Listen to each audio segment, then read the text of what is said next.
Fala pessoal, Júlio Silva do canal Rebel Vs. Vamos falar sobre a segunda temporada de Seu Soul No Free. The sky burns with crimson for tonight. Cara, pra mim esse primeiro episódio ele foi maravilhoso, tá bom? Mas vamos falar um pouco desse episódio aqui, pessoal, sem muitos spoilers, tá bom?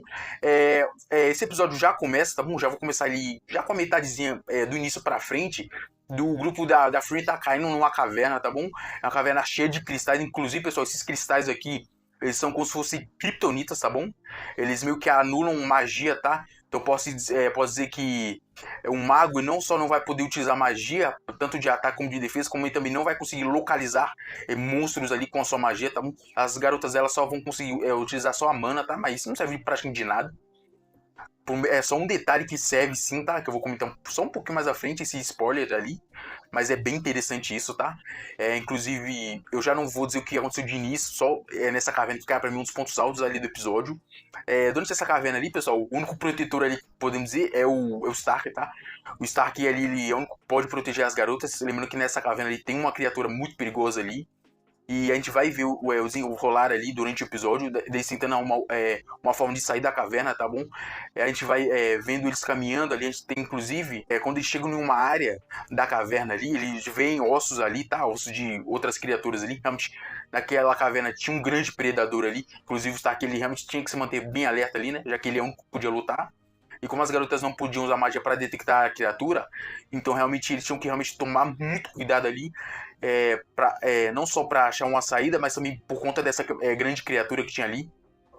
Inclusive a Free, ela tem meio que, quando a criatura aparece, pessoal, ela meio que tem uma lembrança, tá, do antigo grupo dela, que eles estavam numa dungeon, então eles tinham que lutar contra um grande dragão ali. Então você tinha não só esse grande perigo, mas também tinha a questão da confiança em si. Ali principalmente eles fizeram essa ligação com o mentor do Stark, tá bom? Que o Himmel meio que fala pra ele, isso já é um pouco um spoiler, tá bom? Fala pra ele, tá? E confiar a vida dele a ele. Inclusive o mentor do Stark fica surpreendido, tá? De alguém confiar a própria vida a ele, tá bom? Alguém medroso igual a ele. Inclusive eu acho bem interessante que foi feito um paradoxo ao Stark, é isso. Já que a Frey diz que confiar a vida dela a ele, tá? O Stark ele se impressiona e fica com... Ele fala até que ele é um medroso, tá bom? Então tem esse paralelo entre eles.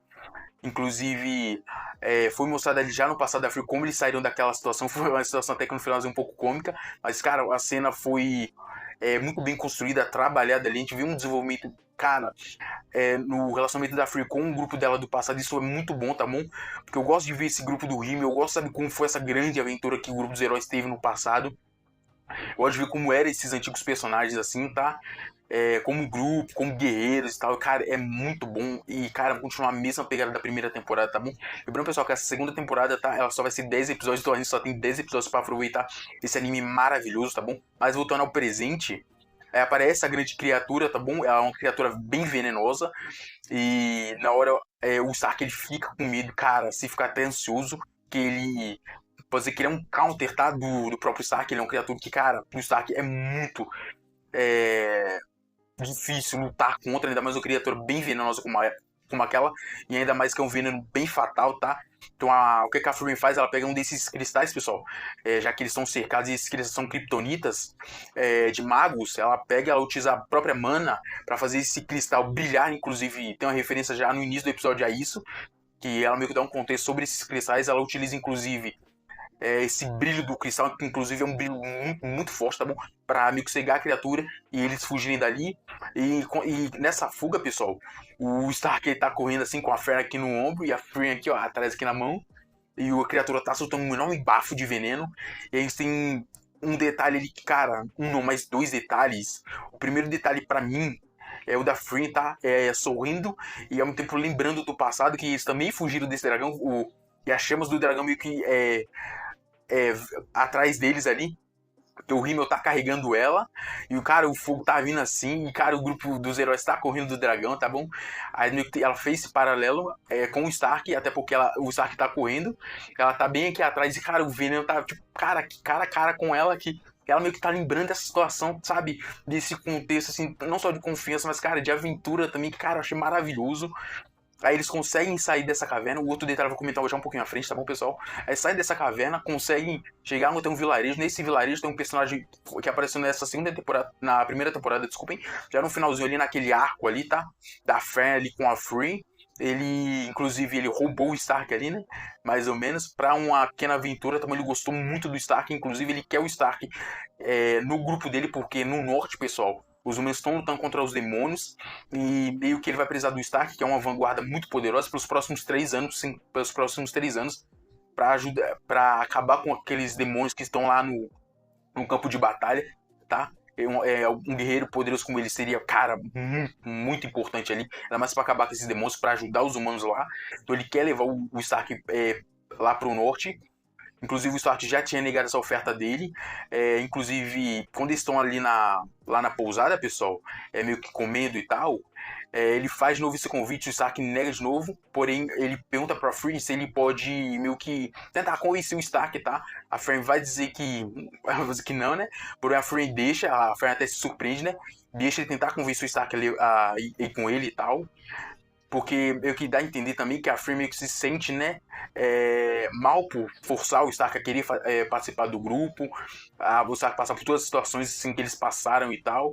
Então ela entende que o Stark nesse exato momento ele tem que querer ficar no grupo, ele tem que tomar a decisão dele, tá bom? Aí ele querer fazer parte do grupo. Inclusive a gente vê que o Stark, pô, ele se dá bem com todo mundo, ele se dá bem com outro grupo, e é bem interessante isso, que ele é um personagem muito simpático, muito carismático, e se dá bem praticamente com todo mundo. Ele fez praticamente na primeira temporada todas as side quests, tá bom? De todo mundo ali, cara, todo mundo ama o Stark, cara. E a gente vê que a Fran se sente mal com isso, que ele pode sair do grupo. Aí mais pra frente a gente tem uma conversa entre os dois ali, tá? Uma conversa muito bonita, que realmente desenvolve o relacionamento dos dois ali. Os dois têm um relacionamento um pouco complicado, tá bom? Pra mim, os dois são praticamente um casal, ainda não oficial, né? Mas os dois se gostam, se amam ali, mano. Namorem logo, inclusive. Tem um personagem que fala isso na primeira temporada. Namorem logo, porra. A Frey, inclusive, concorda com ele, tá? Esse é um momento ali pra mim muito bonito. E não vou dar mais detalhes sobre isso e tal.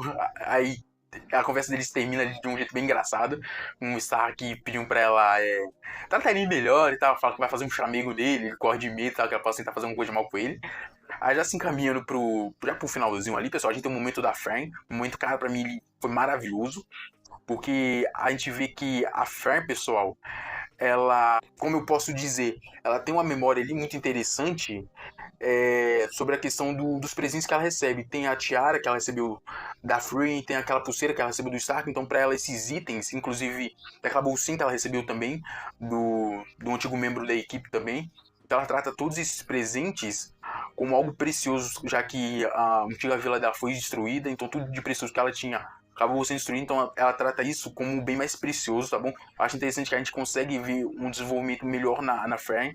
A gente já teve, mas cara, essa é uma personagem, cara, tão complexa, mas ao mesmo tempo tão interessante, que a gente vê o desenvolvimento dela sendo feito nesse primeiro episódio com o Stark, com a Free, cara, é muito interessante, tá bom? E pra mim eu acho que o principal, e aí voltando um pouquinho no passado, foi naquele momento que o Stark tava correndo, tá bom? A gente viu que a Fern, naquele exato momento ali, enquanto o Stark corria, pessoal, ela tava meio que, sabe, segurando a pulseirinha que o Stark deu pra ela, sabe, como se fosse não só algo precioso, mas, tipo, acreditando que o Stark ele vai tirar daquela situação ali, o Stark vai conseguir achar a saída da caverna. Então, cara, sabe, ela ia apertando assim, sabe, acreditando, sabe, com todas as forças no Stark, mano.